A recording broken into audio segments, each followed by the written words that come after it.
In the summer of 1764, the quiet, forested region of Gévaudan in southern France became gripped by terror.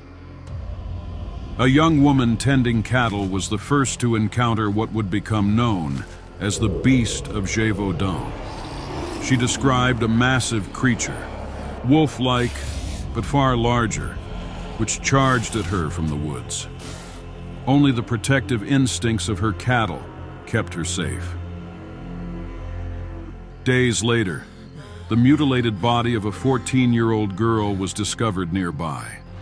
Word spread quickly, and panic began to take root. What followed was a series of horrifying attacks that would leave over 100 people dead across the region. The victims, mostly women and children, were found with their throats torn out and their bodies savagely torn apart. Witnesses who survived described a beast unlike any wolf they had ever seen, with reddish-gray fur, a long tail, and an unusually large head. Some claimed the creature could leap great distances and attack with terrifying speed. These accounts, combined with the sheer brutality of the killings, led many to believe the beast was no ordinary animal. As news of the attacks spread, fear turned into hysteria. For the rural communities of Gévaudan, the forest became a place of dread. People refused to leave their homes after dark, and farmers carried weapons while tending their fields. But the beast seemed unstoppable. It struck in broad daylight, killing with precision and vanishing back into the woods before anyone could react. The sheer number of attacks, often occurring in different locations within short spans of time, led some to wonder, could there be more than one beast? By the end of 1764, the killings had drawn the attention of King Louis XV.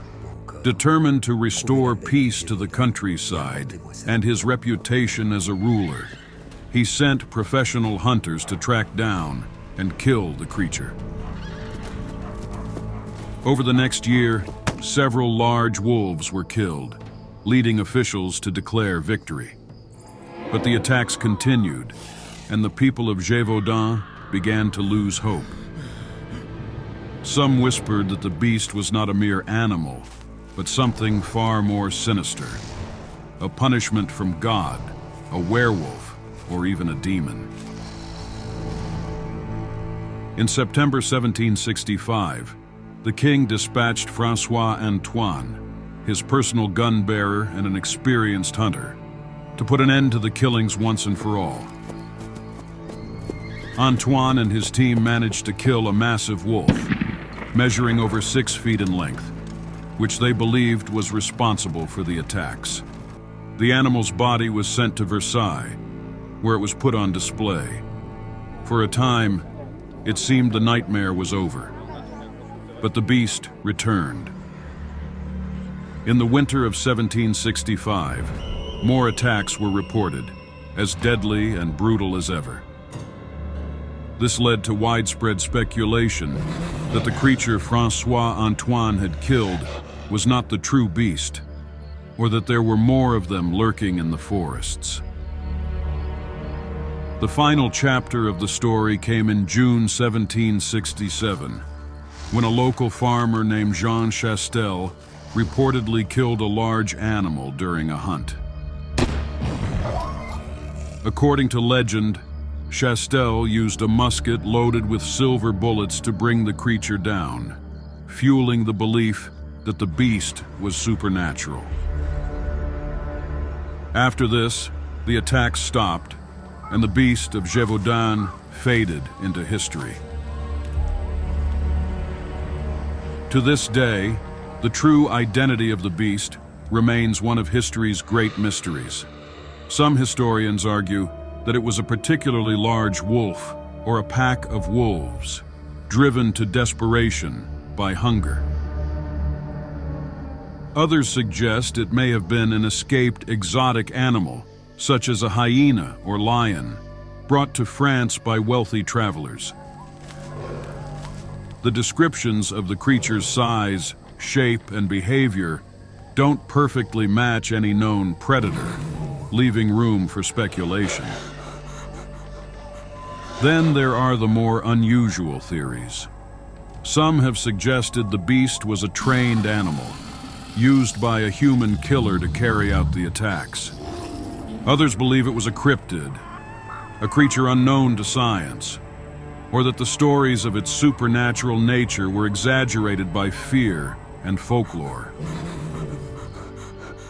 What is undeniable is the impact the Beast of Gévaudan had on the people of its time. The terror it inspired was real, as were the deaths of over 100 victims. For the farmers and villagers of the 18th century Gévaudan, the beast wasn't just a predator. It was a force of chaos in an already harsh and unforgiving world. Centuries later, the legend lives on, attracting historians, cryptozoologists, and paranormal enthusiasts alike.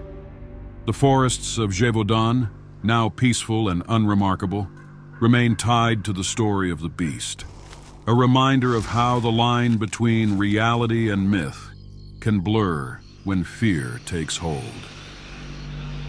Whether it was a wolf, an escaped exotic predator, or something more mysterious, the Beast of Gévaudan has secured its place as one of history's most enduring enigmas.